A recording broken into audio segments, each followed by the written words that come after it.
Good morning, everyone. Welcome to our Cyber Talk series at Swiss Cyber Institute. My name is Samir Aliyev, and today we are going to present you cyber security talent management, gap management, and know your talent topics, which is hosted by cyberunity, our cyber career partner company in Zug, and helping the professionals to find their dream job in cybersecurity field. Next to me is sitting Peter Kosel, who is the founder and the CEO of the cyberunity AG, and we have a very special guest online who is joining us from their home office and the offices. We have the first guest, who is Milena Talman. Milena is the CEO of White Rabbit Communication and our communication partner at the Global Cyber Conference. We have Caroline Schneider, who is the founder and the CEO of 4D2, which is a great HR expert with 15 years of experience. And we have Mark Etienne Cortez, who is a Chief Information Security Officer of Ballas Group. And today we have around 50 minutes with you together. We will have a lot of discussions, questions, answers, and the last 10-15 minutes we will use for questions and answers.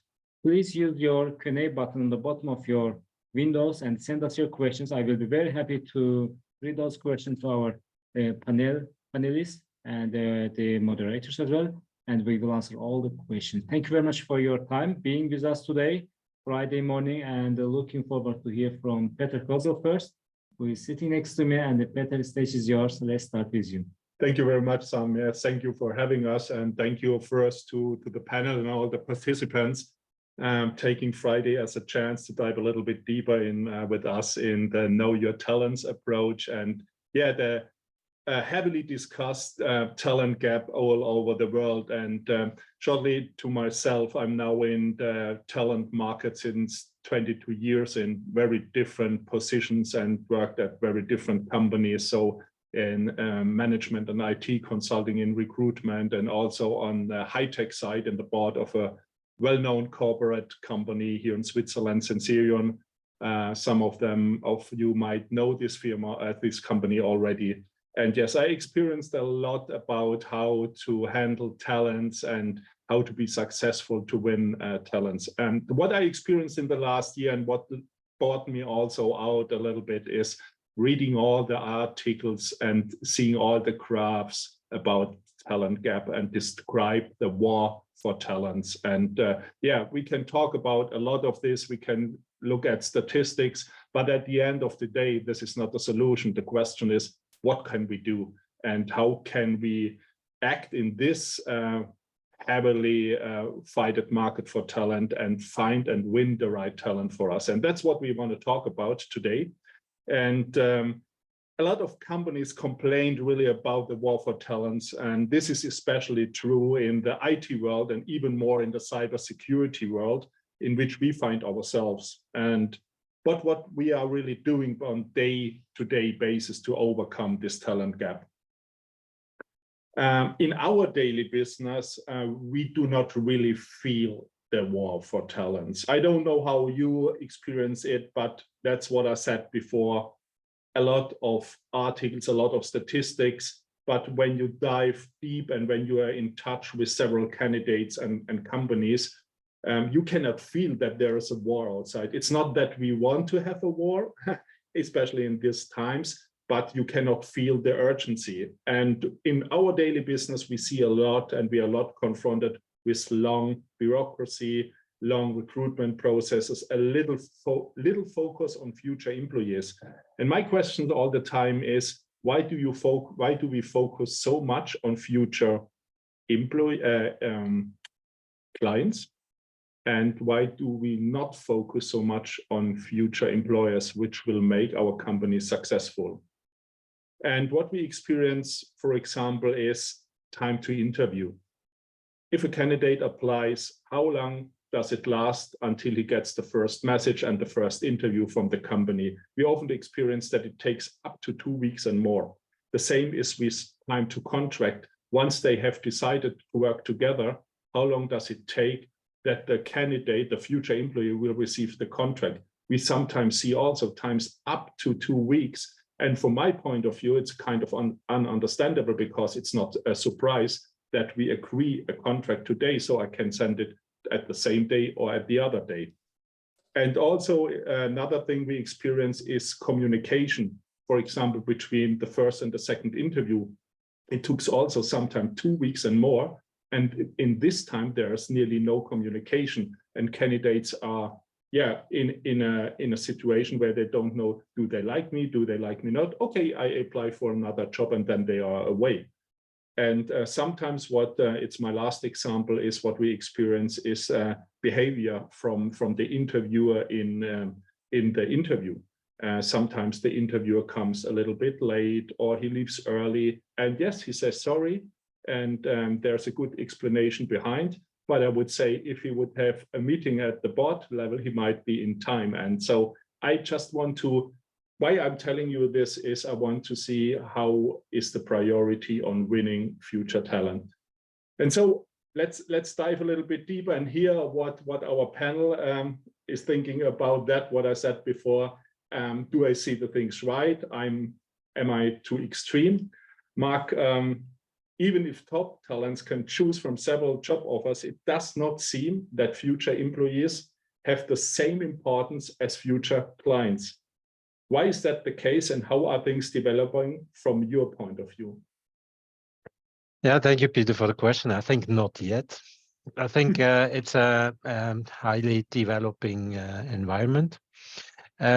Yes, we are concentrating a lot on employee retention. That doesn't only focus on IT or cybersecurity professionals, but in general.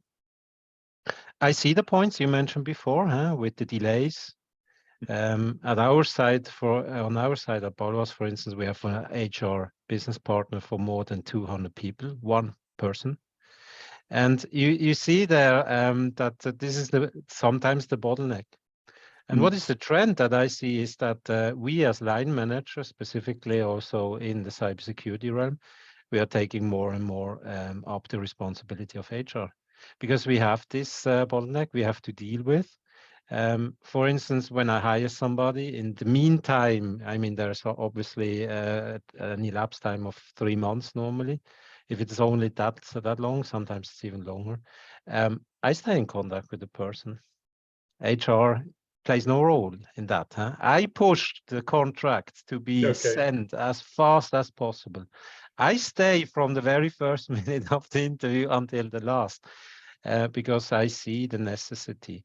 I definitely see also a trend towards community building, I see what you're doing on the market, CyberUnity, for instance, and I like that very much.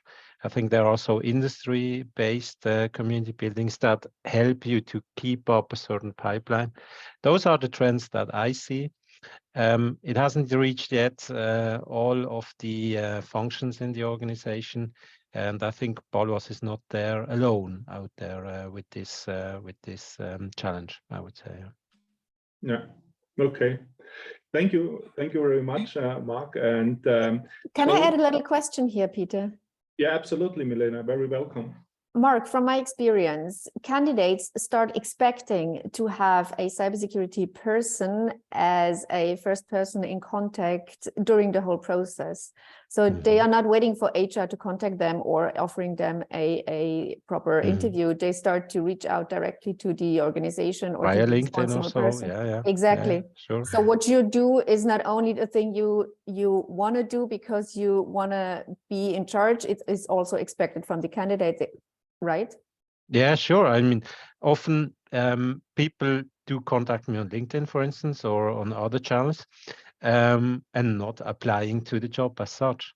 Asking, you see my profile, we know it from that and that panel discussion or from that event, from that conference. Do you see me as a fit? And actually, can you hold my expectations? So via LinkedIn, I get also questions about salary. I get questions about, I would like to work 80% from home. Is that feasible in that position? Is German necessary, for instance, or can I do the job with English only? I get that question, and that's circumventions of HR. Yeah, I'm quite experienced to that as well. Yeah. Interesting. Thanks. I want to pick up the point from Mark. He said the relationship between business and HR and who is driving what in this process. I would to hand over to Caroline. How do you see the gaps there? How do you see the cooperation and what is necessary there between HR and business? Mm-hmm. So yeah, I've been recruiting tech talent for over a decade, and I have been so many times running at the last date of the month to get the contract out so that the applicant or candidate can hand in their notice last minute so that we do not lose another month. So I'm very familiar with that. And I'm also very familiar with the, how can I say that politely, with the fact that managers often expect more from HR than we are actually able to give. And I love that you said there is a bottleneck. So that is the first step to understanding that it's not HR not being willing to help, but there's just no capacity. And in my role as an HR business partner, HR manager, I would have loved to be closer to the business, yet the span of responsibilities was so broad, it was just not possible. And whenever I was asking for money, more resources, whatever, they said, you're a cost center. So, okay, the only option we have is that we work together, right? So whenever it was possible, I helped the line managers as much as I could. And whenever they gave me something in return, like understanding, thinking ahead, like not be the last day in the month, when you make your decision, but think of me that I need maybe 3 days to run all these processes that are there for compliance reasons. It's not that I want to, as an HR person, get on your nerves with, we need this approval, that approval, and and blah, blah, blah. So actually, it was not fun for me either.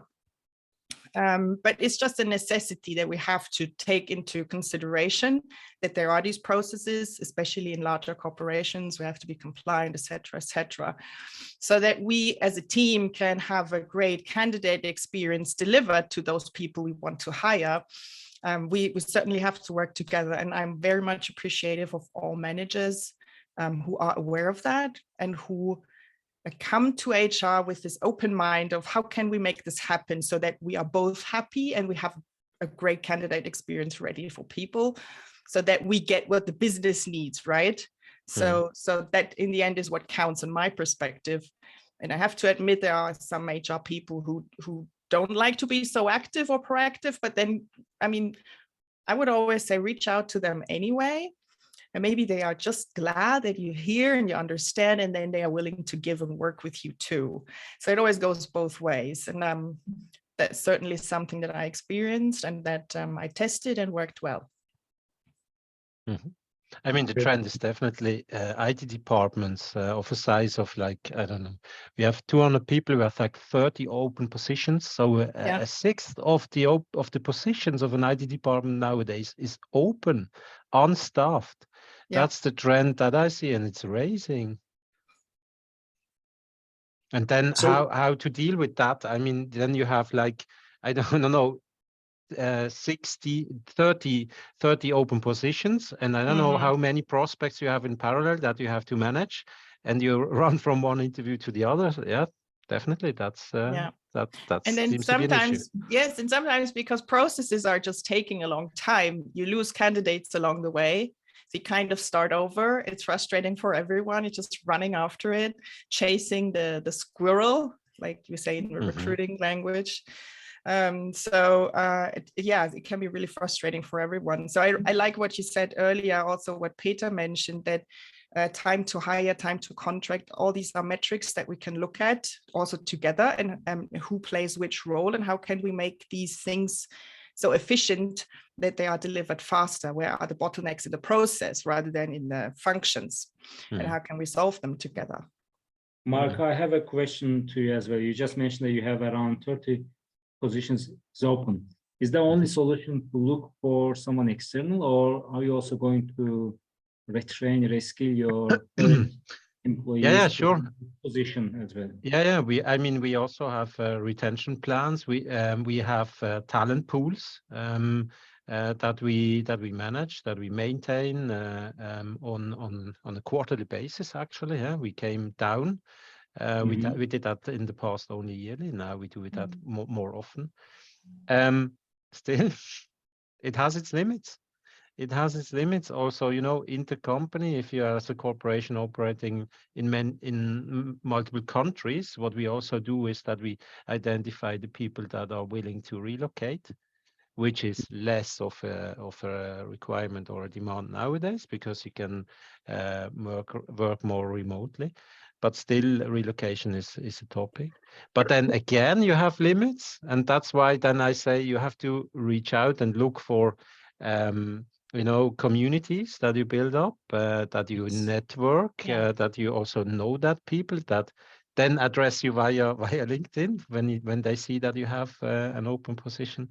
I think it's a complex field that you have to deal with. Yeah, that's true. Thank you very much. So when we come back now, we had the discussion about the relationship between business and HR, and most important are our future employees. So I'd like to come to Milena. How is your perception actually in the market? What do you see? What do you experience? What are the candidates, potential employees looking for? What is really important to them?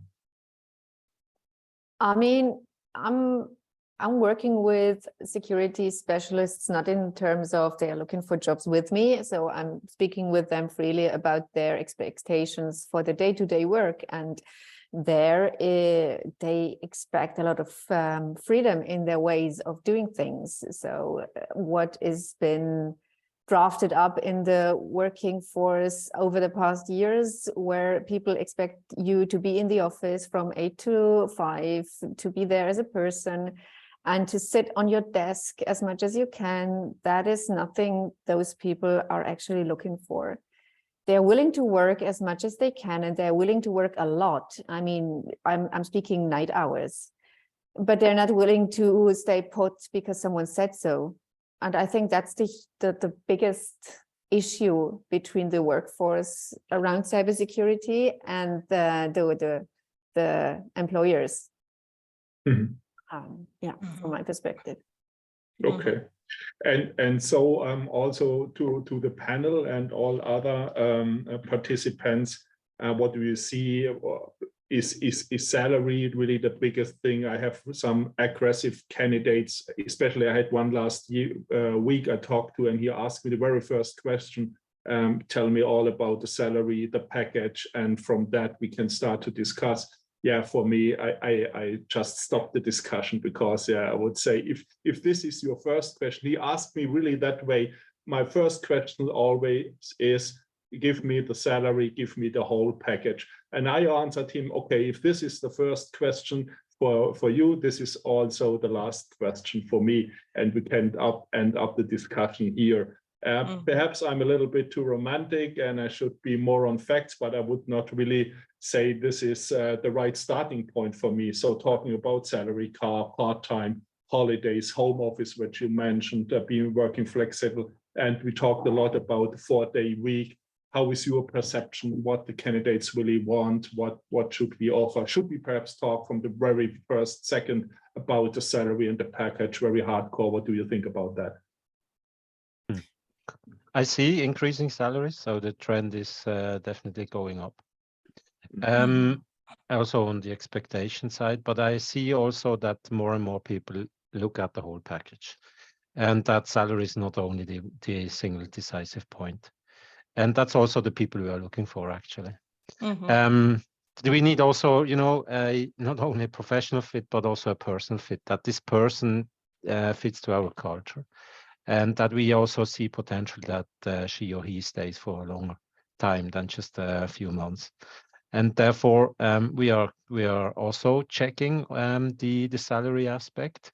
If somebody comes with that only, then we put that also aside, that person. That's definitely what we do here at Bottleneck. Yeah. Mm-hmm. So there was a recent study from Stack Overflow for tech talent in in the EU and UK. And actually that study showed that flexibility is what they wanted the most. Salary is not the top priority. It's for sure an important factor, so they have to be able to pay their bills, etc. But ranking number one was flexibility. And I think what you just said, Mark, was the culture fit, which is quite important for people too. So for me, it makes total sense that they reach out to you via LinkedIn. It's like when you sell a product, people buy from people. So people hire people and people quit people. So when they leave, it's mostly not about it was a bad company or HR wasn't friendly on the hallway.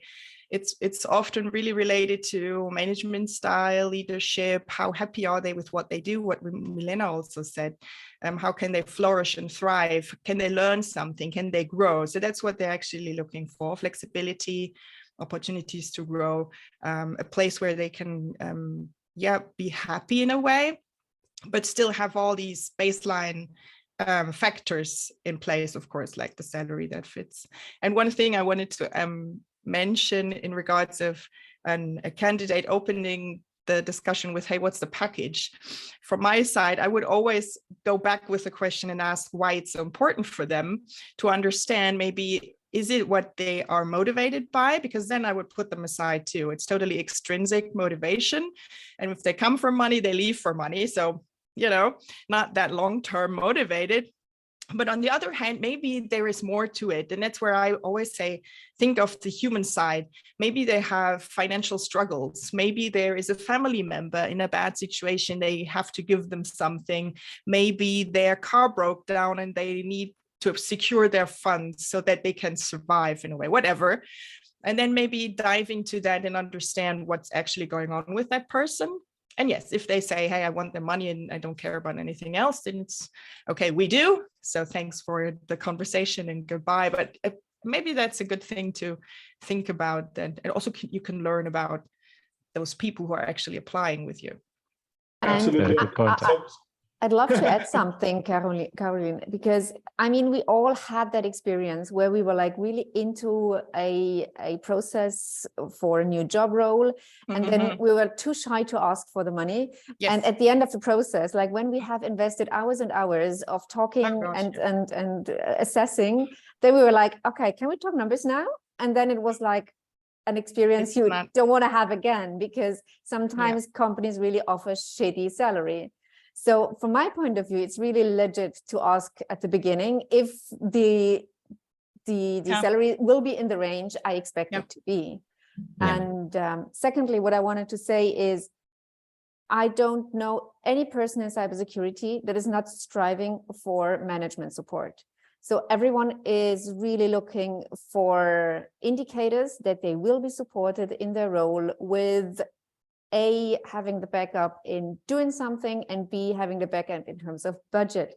Can I really make security happen here in this company? So again, that's nothing HR would answer you. That's why you go and ask people you know, or ask people you expect to have those answers to. Yeah, I see that definitely also, that people are asking about the purpose and what's their impact.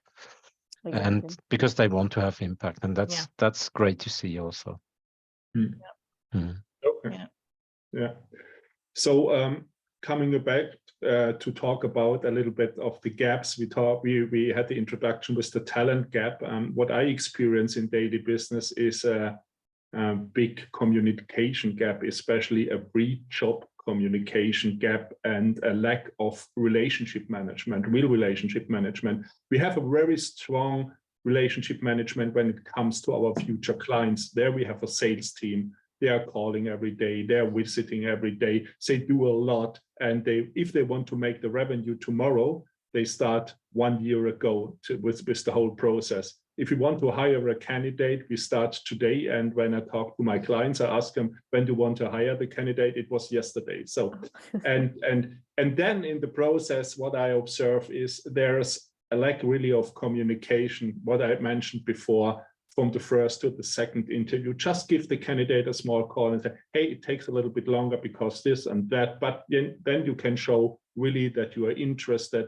And when I tell it to the people outside there, I say, okay, I wasn't aware of that. And I said, okay, 2 weeks, it's not a big thing. But in the high dynamic cybersecurity market, within 2 weeks, I have some candidates, they started the job application on the first day, and they are hired already in 7 to 8 days sometimes. So it's very quick, it's fast, and you have to be very close. Milena, how do you see the pre-job communication, and later the next stage, also Caroline, from your side, how do you see that, and why do you think there is so less awareness on this topic? I mean, today it's getting harder and harder to stay in contact with everyone, because applying for a job is getting easier and easier. So you just have to push a button on LinkedIn and you have applied for a job, meaning that on one open job on LinkedIn, you might have 30, 40, 50, 80 applicants. Staying in contact with them isn't that easy as well. So I experienced that from my side when I was offering a job over LinkedIn. I had to get in contact with every applicant one by one. And that is very time consuming. So if HR people or companies can't reply like in a day or in 2 days, that is because it's so easy to apply, but not so easy to get back. So that from my point of view, of course, but the necessariness of being in contact with all these people, even though they are not fitting into the job role, or even they will not be hired at all, is very, very important, because it's a brand expression and it's something you can't control if you don't do anything.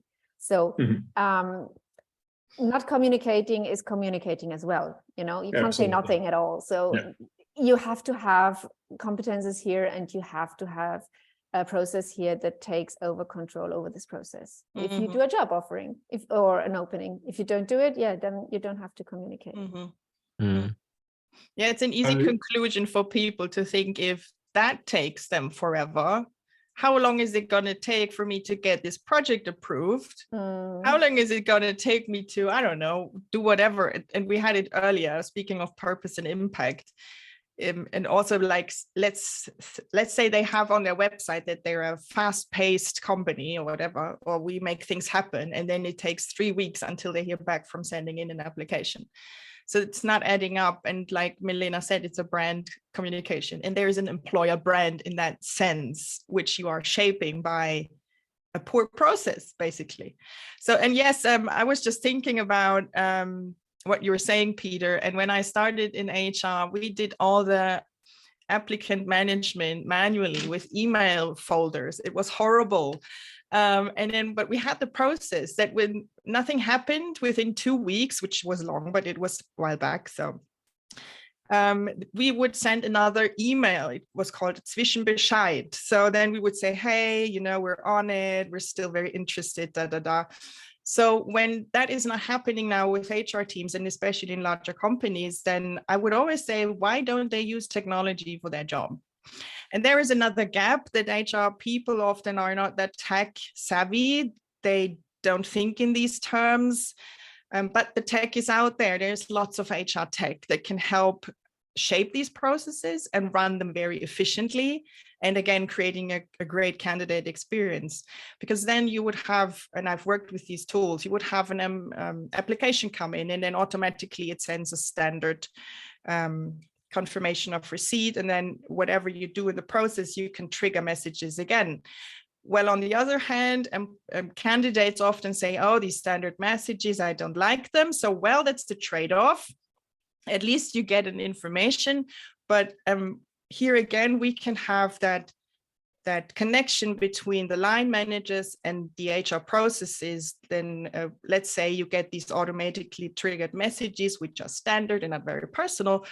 But again, you could drop a note on LinkedIn and say, hey, you should have received something. I just wanted to say I'm really interested, or I'm really on it, and add that personal touch to it. So again, it's like that coming together of the process we need to have, and the line manager being that kind of leader pulling in talent, because that's actually. And it chases also me. I Yes. also get those notifications on behalf of the applicant, you know, hey, I'm waiting for your feedback. What's Review up? that. Exactly. There's Yeah, a CV waiting for you. And it helps me to remind me Yes. also that I Yes. do not forget somebody. Absolutely. But I would like to come back to what Milena said. I mean, it's the stretch between, yes, I'm nice to everybody and I treat everybody the same way. What against, yes, I have somebody that I really want and I invest all my time there to get that person. And I'm more on the focus side, you know. And then yes, other people have to wait. I'm sorry for that, but I want to be successful in hiring that person, which I see as the best fit. Yeah. And I need to also focus on my time. I also have very limited time. Yeah. I mean, we can all work with a little bit more transparency, I guess. So you start a hiring process and people receive that initial email which says, thank you for your CV, we received it. You can also mention like you will get automated info updates during the process. Don't be mad. This is how it is, but at least you get these info. So that would be something I think everyone would appreciate. But we all try to hide those automated things. We all try to shy away from being transparent or open to the people. And that makes it even more annoying for the receiving end of this communication. Yeah, of course, you cannot follow up with everyone. I would also always go for the top 5 in your pipeline or something. I didn't mean to say you have to follow up with everyone who applied. I mean, of course, we do focus on the top of the list, and we need to sort out not fitting candidates as soon as possible. And again, there's another screening process that you can run very efficiently, etc. So that, well, basically it's your funnel, right? So that the funnel that you're, or that stage in the funnel that you as the hiring manager need to pay individual attention to is as small as possible, but also as good as possible. And luckily enough, there are 5, you know, because in the past, because that's also a trend I see. I had an open job offering end of 2022 that I start now next week or the week after.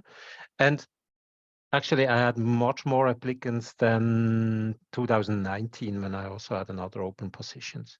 That was interesting. Might have been because we invested in employer branding. Might have been because there was a pandemic in between and people now are not that afraid anymore to have to commute to Basel. I don't know what is the reason for that, but actually the list of applicants was much longer than 4 years ago. That was interesting. So at least we have the top 5, you know, because you could also end up that only 3 people apply, yeah. And if this war for talent goes on and on, I don't know whether we could end up in such a situation. That would be then really dry market. You will never have top 5, Mark. You will have a top 1, and that's it. Yeah. I hope not. Huh? Yeah, you have to care for this person, and that's what I'm observing in the market. Even if you have 1 or 2 candidates, and there's too less communication. But anyway, let's talk about a little bit. As long as we have the applicants and we have people to choose, we are on the sunny side of life. But if you think about that, we have reduced applications or no more applications. We can think a little bit from that point in alternatives. What can we do? What solutions are there? Especially if we don't have local applications, might it be a solution that we look more outside of Switzerland and hire from the DACH region or from Europe or worldwide, which is not possible at the moment because you need at least a European passport, a valid passport to work in Switzerland. Is another solution to go more with career starters? Should we do a little more training and work together with Samia as an education partner? Is career changing a real option in the future? Or do we need more consultants, or do we work together with agencies like we are from cyberunity? So we have some options. What do you think is realistic in the future if we keep this thing a little bit as SWOT analysis in mind? What really works? Where do we have strength? Where we have weaknesses, options, and threats from this opportunities I mentioned before. What do you think? I mean, as long as it's an option to hire from outside, whatever your region is, and you find people, that's nice. But coming back to what Caroline said earlier, I mean, you have to have that culture fit.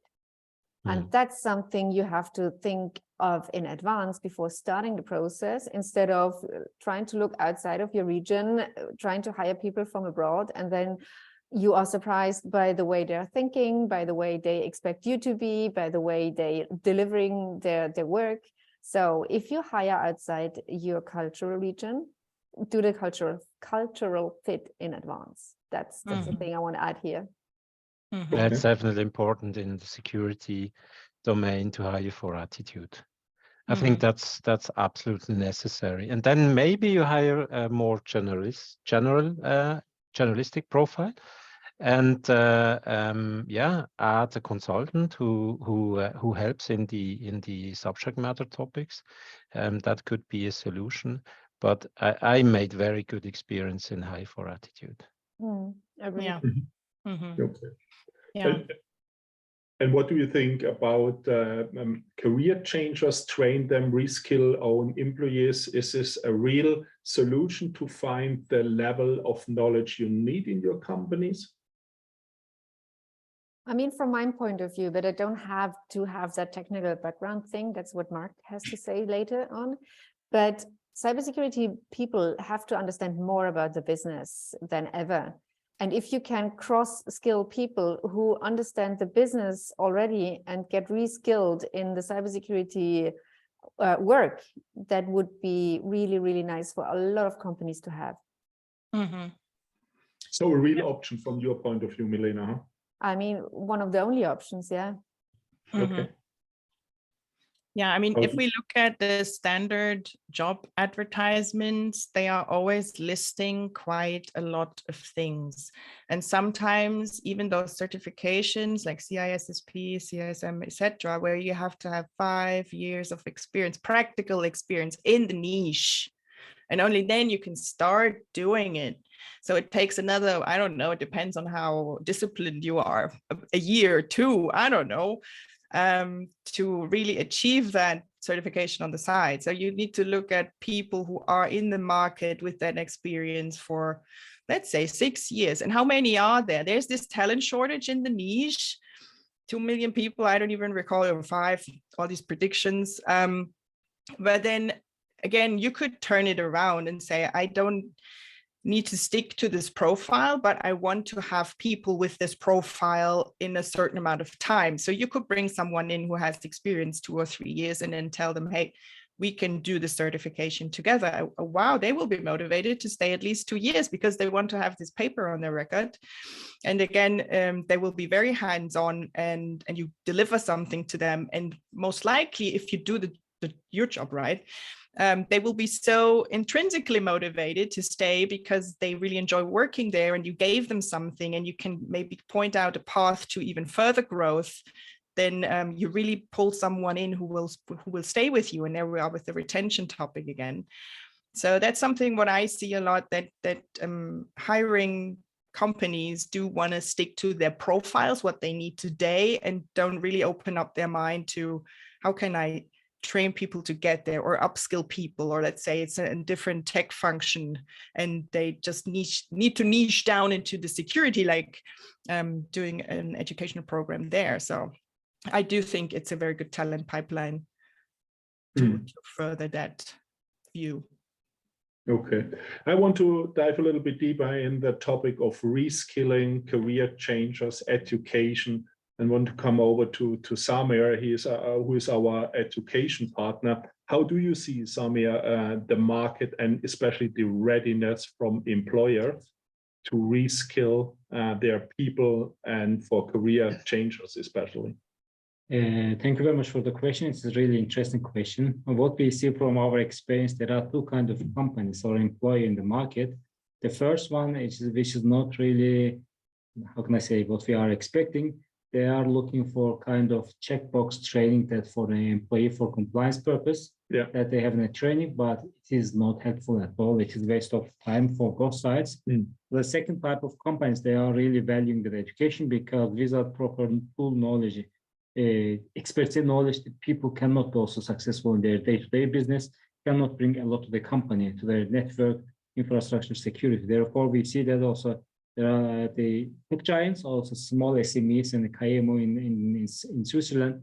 They send their employee to us, they finance their education, they give them free time to spend, to learn the things, and they come back to the business and be helpful for their business. This is, of course, ideal model for everyone, for us, for the community as well, for the people as well, because cybersecurity education, proper cybersecurity education is not really cheap. You know, you need to first find the best lecturers that you can also give the best. Therefore, it is not that much cheap. It is a little bit expensive, and not every single talented people, they can afford to pay all this educational fees. Therefore, we see that they by the many companies, employers, they are financing their education, their employee, to reskilling, to upskilling their current position, the people in the company, and bring them to cybersecurity field. Changing their function, giving them an eligible promotion. So also promote the, how can I say, motivating the people to stay in the company, to give them longer retention period in the company, which is great, the best option actually in the market. Absolutely. Yeah. And there's also learning on the job. That's also very important, you know, that you also have diversity in terms of experience in teams, and that you give also room for that learning in the daily in the daily job, that the younger ones, the junior ones can learn from the more senior ones. That's definitely when it comes to, you know, cyber topics, incident monitoring, all that aspects. There we have this also kind of pair programming, pair monitoring principles that people can learn from each other. That's absolutely correct, Mark. But it's again the question of the time of the senior people. They have really time to spend with junior people and teach them, and they share the experience. That's also a matter of the time, and you know, every single hour of the senior people is a little bit expensive for the big companies. So we are doing that by actually adding consultants more for the conceptual part, conceptual work, and them, the team, more for having more time to focus on the operational aspects and calculating that knowledge transfer in. That's how we do that. Perfect. Very good.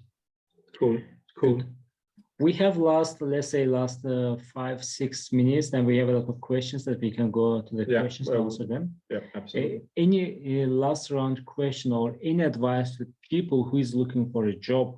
Maybe Peter, from you also, as an employer, future employer of some of the candidates, would you like to advise something for the people that they are looking for a job in Switzerland in cybersecurity field? Like 2-3 points, bullet points. Yeah, I would say from our daily business, what we experience is, keep your CV very short. We sometimes get CVs, 10-side CVs with all the experience, with all they have ever done in their life, and it's overkill. I would say maximum 2 sides. It's okay. Show the potential future employer that you can reduce to the max, and then. The next one, I would say from our daily business, is be very good prepared for the interview. Even we have a very strong candidate market. Going to an interview with the expectation, okay, dear employer, tell me what I can expect from you, how much salary you will pay me. Yeah, it's not a very good attitude. To be prepared to really inform upfront in detail about the future employer and show your attitude. I would say this is quite important. And let me think about a third point. Prepare also some challenging question for your future employer. What we still hear after interview feedback is that they ask, the candidates ask in the very first interview, the salary, where can I park my car? how many holidays. For sure, it's interesting, and we talked about before that we need also work flexible. But asking more content question, for example, what was your last education to the interviewer, to your future leader? What was your last education you have done, for example? Or how would your team work when you are, for example, on a sabbatical? And think about some smart question and to show really what's going on. And most important, I would say, if you work in cybersecurity, let you explain exactly the strategy, the cybersecurity strategy. How important is it really from the cybersecurity thing? Because some want to staff positions because they heard, okay, cybersecurity is important, we need some people, and they staff, but there's no clear strategy behind. So really dive deep inside. Mark is laughing. And what we experience every day and what we got feedbacks from the candidates is that they have worked, for example, for 6 to 9 months, and they tell you in the interview what's going on and that they need you, but when they start the job, there's really nothing to do, and everything you want to improve, they say no. So go dive deep and ask really what's going on, what is the strategy, and what is the first project you are responsible for when you start in the job. So really smart questions about the job, and later on in the second or third interview, dive deeper into the package and the other things. I would recommend that. Okay. Thank you very much, Peter. I would love to add 2 things, Peter. Yes, please. One thing is, for both sides, don't oversell. I mean, what I experience a lot is that either the candidate or the company tries to show their very best, maybe more than it can actually offer, because it's a selling process, and you might maybe get a little bit excited, and try to really be calm and don't oversell whatever you can offer from both sides. And the other thing is, and Mark, you can laugh again. I know security people are very aware of how much an info is worth. So sometimes they are too shy or too aware to actually open up. Both sides, either companies or candidates, trying to keep their info by themselves because they think, yeah, if I open up, if I give too much information, they can manipulate me, they can sell that info, whatever. And so that makes a hiring process around cybersecurity sometimes really, really, really hard. And so not oversell it, but also still be open and open up yourself a little. Indeed, yeah. Mark or Caroline, do you have any comments? Otherwise, I will go to the questions already. Yeah. I think that was really good advice. So yeah, like Mark said earlier, the culture fit is important, and that kind of ties into what Milena just said. And all is based on trust. So again, a challenge in that process. But yeah, don't oversell is certainly something that I would reinforce very much. Yeah, and if you also, I mean, if you admit your weaknesses, that's also creating trust. Absolutely. That's very important, to have that mutual trust very early in the process. Yeah. Yes. Absolutely. Absolutely. So we have a little bit limited time. Let's go to the questions. I will merge some questions that they are almost similar. The first question is about the hiring the talents from overseas. Do you hire someone who is not in Switzerland? And is there any job opportunities for the people that are living outside Switzerland? And plus, they have different engineering background, like electrical engineering, and they don't have work permit in Switzerland, but they are willing to implement some the tools, willing to learn some tools and increase their skills in cybersecurity. Living outside Switzerland, maybe not having the backgrounds in a cybersecurity background, and willing to increase some skills in their knowledge. Yeah, the question is really not cybersecurity, the skills and their ambition. The question is really, have they a valid passport for European Union? Otherwise, they cannot work in Switzerland. And most, I can say from the clients and the potential employers I know, they do not sponsor a permission for Switzerland. So I would say, it's difficult. Or you should find somebody who sponsors your permission. And normally what we experience is when you change from one country to another country in the same company, this is very common, but coming to Switzerland without a European passport from today's point of view, it's a challenge. It's a challenge, but there's a possibility to do it. It's a possibility. Perhaps we can ask Mark whether they would sponsor or a permission for candidates from outside the European Union. As far as I know, no. But Mark, what would you say to that? You know, Baloise is still a very traditional company.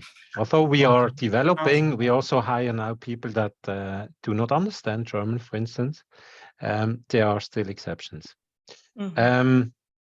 No, for us, this is not yet an option, but definitely we are going through a culture development here.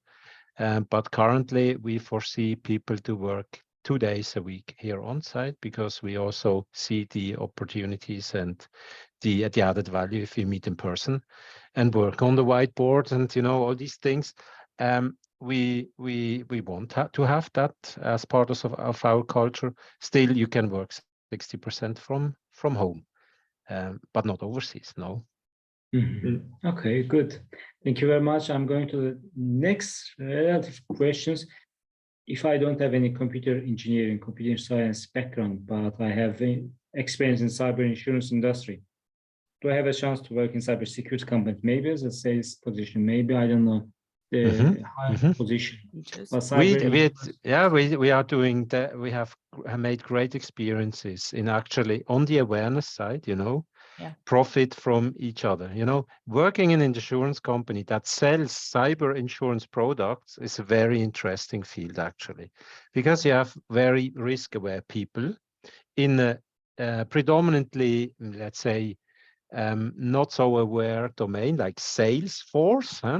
They are approaching us and asking us, hey, can you give me arguments for the sales pitch? You know, I need, tell me about risks, how private people are affected and so on. And we give them that information. We use it also to raise their awareness. So we have there a win-win. And yes, I see those people, those profiles assisting on the awareness side, because we have the tendency, we as technicians have the tendency to have a very, very complicated jargon. And we need those people that speak the language of the end users, you know, of the not so deep into the matter people. And yes, I see there are great opportunities to hire such people, such profiles. Thank you very much, Mark.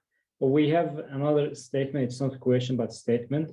Mr. Walker is asking from Swatch.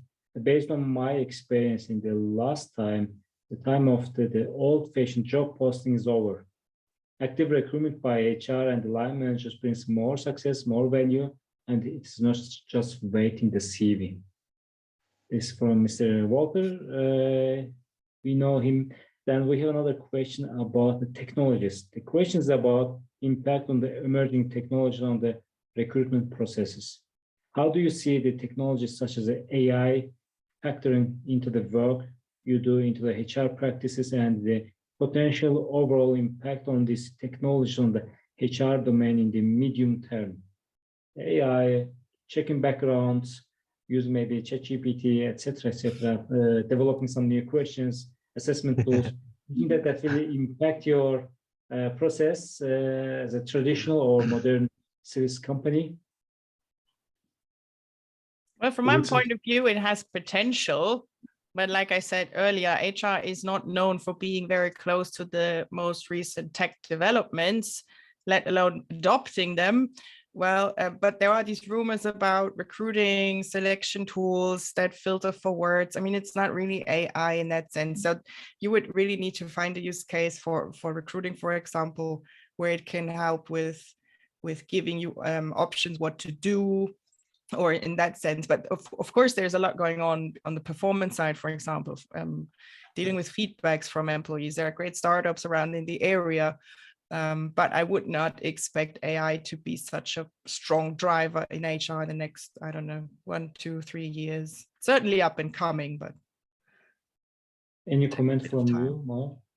Thank you, Caroline. Yeah, what I find interesting when I receive CVs or also, you know, application letters, that people not only focus on their technical skills or their skills in general, but also what soft skills they bring with, and what they also expect as an employer. And if you have that and an AI can use that in some way, then yes, then I see the potential. But just from a profile as such, and the person on a LinkedIn profile, for instance, I see struggles for an AI to actually identify that cultural fit, where a human being in 5-minute talk to a person can add much more value than an AI. Now it's still, but I don't know, in 3 years we will see.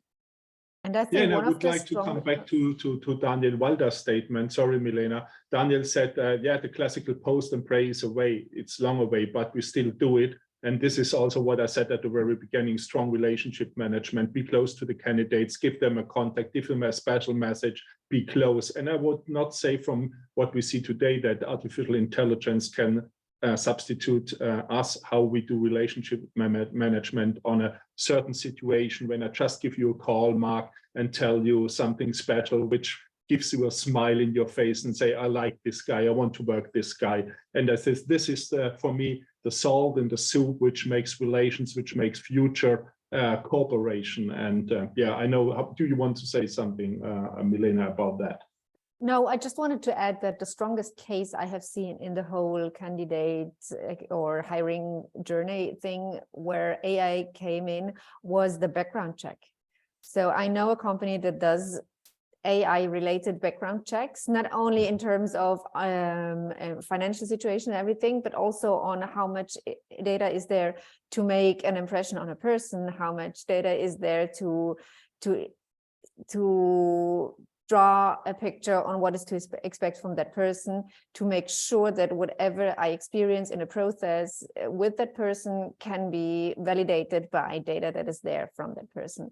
So that is actually happening, and that is something we all should be aware of. And maybe it can be positive because we do share a lot of data.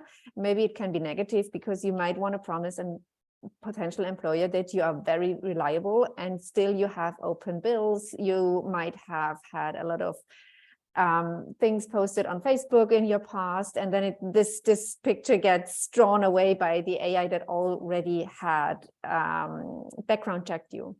Mhm. So it's not only AI that does things we already do, but AI that adds things we didn't do in the past, or we did not good enough. That's opening that ethical field, with the good citizen Yeah. KPI and everything.